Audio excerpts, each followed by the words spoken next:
आयशा को मैं रिक्वेस्ट करूंगी कि वो यहाँ पे आए और यहाँ पे सभी को प्रेरणा दे लड़ने की। जैसे हम सभी ने देखा कि आपने किस तरह से वहाँ पे सब माहौल क्रिएट किया था, किस तरह से इस फैसिस्ट सरकार से आप लड़े थे, तो हम चाहेंगे कि वो प्रेरणा आप हमें भी दें। आयशा जी।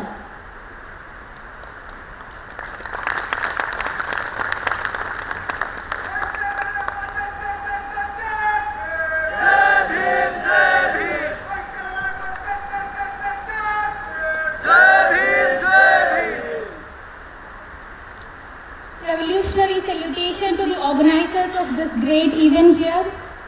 I salute the martyrs who sacrificed their lives for our dignified existence. I salute our activists who are imprisoned under draconian laws.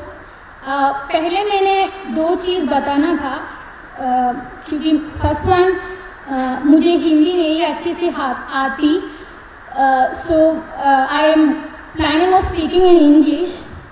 And the other thing is that I have written an entire speech mainly because of the reason is that whatever things I speak or I spoke, there is a possibility of being misquoted and appropriated for the hidden agendas of Sangh Parivar, mainly because of my identity. That's why I have choose to deliver a written speech over here.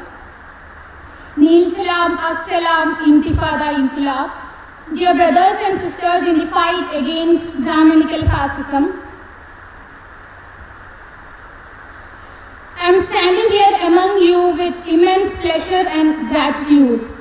I salute the courageous resistance of our Dalit Bahujan brothers against the casteist Peshwas 200 years ago. With that everlasting memories lying down here, we have gathered here to commemorate the struggle and sacrifice of our dear brother Rohit Vemula, who inspired us in this survival struggle against all forms of hegemony discriminations. As this conference hopes to serve as a platform to forge eventual alliance over the common grounds against the neo-Peshwai, Brahminical, Hindutva fascism and corporate capitalism. I would like to reiterate the significance of solidarity among the oppressed communities and classes in the current Indian political landscape. Our united struggles must hit the citadels of power with all the vibrancy and vigor. The institutional murder of Rohit Vemula in the University of Hyderabad and the enforced disappearance of Najib Ahmed in Jawaharlal Nehru University reveals that agents of the Brahminical fascism in the universities have selected students from the marginalized community as their targets. Rohit Vemula's humiliation and the Sangh violence against Najib should remind us that there are entrenched histories of casteism and Islamophobia even in the premier universities. These histories of subjugating students hailing from the deprived background include systematically discriminating against them at the time of entering university, alienating them within the university, or even erasing their existence itself, as in the case with the Najib Ahmed. While institutional murder of Rohit is intended to intimidate Dalit students into silence and the acceptance of Brahminical dominance in the universities, the enforced disappearance of Najib is intended to prevent Muslim students from aspiring to study in universities like JNU.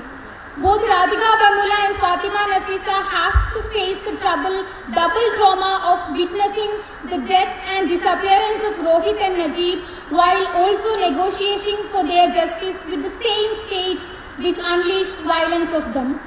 The legacies of Rohit and Najib carried out by their mothers and the Bahujan students in the campuses as well as streets have shown us the path of education, organization and agitation for a dignified life and existence.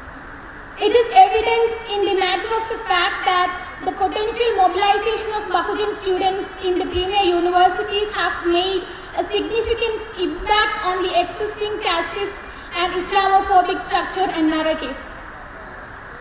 As we are witnessing a farmers' protest against the controversial Farm Bill, India has seen an historic struggle against the Discriminatory and Repressive Citizenship Amendment Act since its resolution was proposed in December 2019. Citizenship debate in India have been evolved with the tremendous impact over the lives of millions of people, often targeted through various agendas of the proposed NRC and NPR. With the enactment of the CAA in both the houses of the parliament, the struggle found new avenues of protest spanning through rallies, sit-in protest, road blockage and hartals.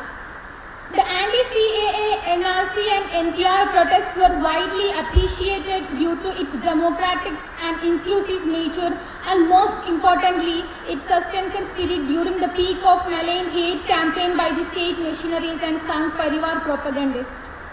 While the initial struggles were coordinated by the students, the violent suppression over this peaceful protest led to the emergence of a more sustainable protest site mode, which was modelled upon Shaheen Bagh across India under the leadership of Muslim women, student activists, journalists and socio-political group.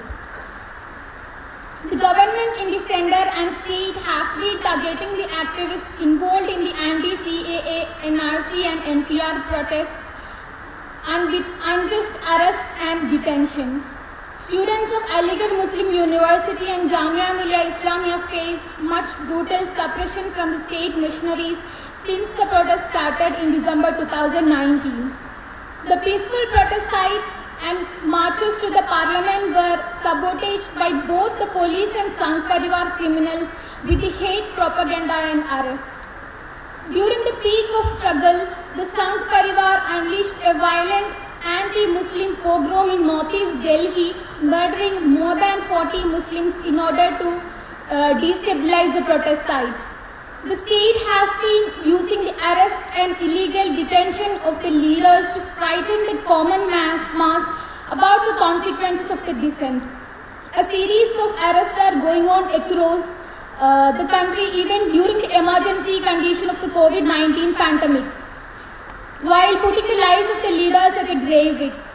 Student activists and leaders including Shahjeel Imam, Miran Haidar, Asif Iqbal Tanha, Natasha Narwal, Devankana, Khalid Saifi, Gulfi Shah, Akhil Gokoi, Ishrat Jahan and many more are under arrest under the various draconian law. Meanwhile, the Sangh Parivar culprits and hate mongers are continuing their propaganda with full impunity. Our leaders and activists are arrested and imprisoned after a bogus media trials on their people's activism against the fascism, including Varavar Rao, Stan Swami and Hani Babu and many others.